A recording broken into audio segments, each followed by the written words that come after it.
small man. Okay, hold on a second. Technical difficulties. Okay, I'm just going to record that way. Just run it, It's yeah. fine. Does it help if I do this? No? Okay. It actually is angled up. So okay, fair enough. So go ahead. Let's talk about the Enterprise. Yep. Developing the look for that. How quickly did that approach come to you, or did you have a lot of different designs before you? Well, a lot of the design stuff starts with production design and art department, where they will start, to sort of put things together, and again, they do a ton of research, a ton of study to go back and see what the legacy of the ship has always been. And so by the time it gets to us, we have a pretty good idea of what it's going to be.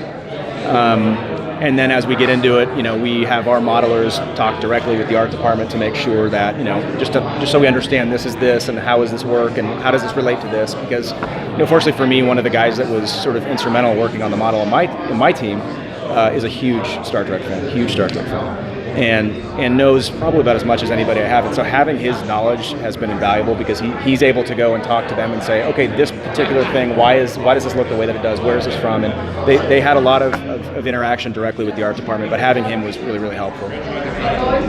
So how many versions do you get on your VFX shots?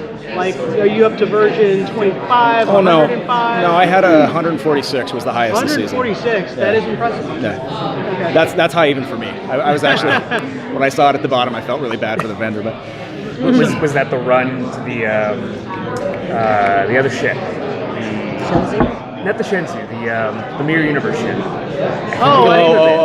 Charon. The Charon. No, it wasn't that. I don't. You know what's funny is that I don't think it was like you'd think it was one of those big scopy shots. Right. And I think it might have been like a monitor comp, but I don't remember why. Wow. I think we just had to. We kept changing out graphics or whatever. But yeah, I think we had 146 versions. How many shots per ticket do you normally get per episode? It varies. It varies a lot. I can say for the season it was something like 5,000, 4,800. So basically a feature film. Yeah.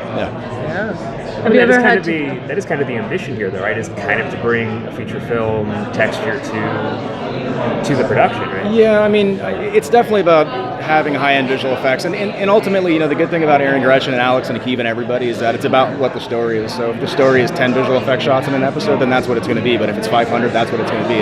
It's we don't drive the story, but we help it out. And so I think looking at it from that paradigm is nice because number one, you're not locked into a certain way of thinking, and then number two, we get a breather every once in a while. So, has there ever been a time where you've had to say no because of time constraints or budget constraints? It's something that the writers have wanted. No, I think it's like anything. It's a conversation. You know what I mean? It's never a no. It's just talking with everybody to see what they want and how much time that we have, and then going from there.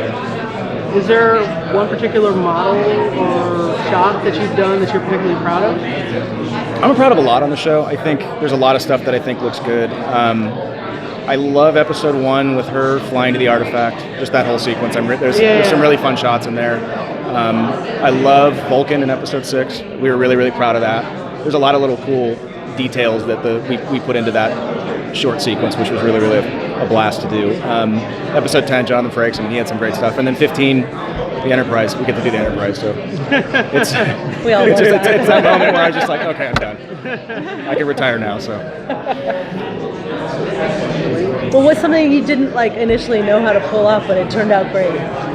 Something we struggled with. I don't know I wouldn't say we struggle with it. It's just always talking about the best way to shoot something. When you shoot, for instance, gravity or no gravity, 0G, that's easier said than done sometimes, right? Because you're talking about wire work, and wires have gravity, right? So it's trying to figure out a way to shoot that, and trying to figure out a way to do it in a way that's believable, especially because it's been done really well lately. The movie Gravity, for instance, did a really good job of not having gravity, and so I think it's really it's the process of working with the DPs, with the director, with everybody, just trying to figure out the best way to achieve what the story is. What's kind of the typical episode process for you on your end? It starts with, obviously, we'll get a script and we'll go through it, and we probably have a lot of questions at that point. We'll have meeting with the department heads and with Aaron and Gretchen and Akiva and everybody to sort of talk about what they're thinking, what the ambitions are for the show, what needs to be visual effects, what doesn't need to be visual effects. And then, off of that, we'll start building our assets and start putting together a shot list and start preparing the vendors to get to work on the stuff, and then we'll shoot it. And then once we get an edit together, we'll start to actually put the visual effects into the edit to see, and it evolves greatly. I mean, it starts with, sometimes it's just a title card that says "Ship flies here," and at the end, it's the Enterprise and the Discovery facing each other. So it's You're kind of the last end of the process. Yeah. We're definitely. I mean, we're in it along the way, but I would say it crescendos as the episode gets closer to finale, because then sound effects needs to know what our visual effects look like, because they need to know when, if I drop something, they need to know when to put the bang. From that to the editors have to know what the shots are going to be. So if it's a full CG shot, we have to get them something so that they can react to it. There's time to sort of go through the process of, does this shot tell a story, does it not tell a story? So Thank you. Thank you so much. thank you guys. All right, I've got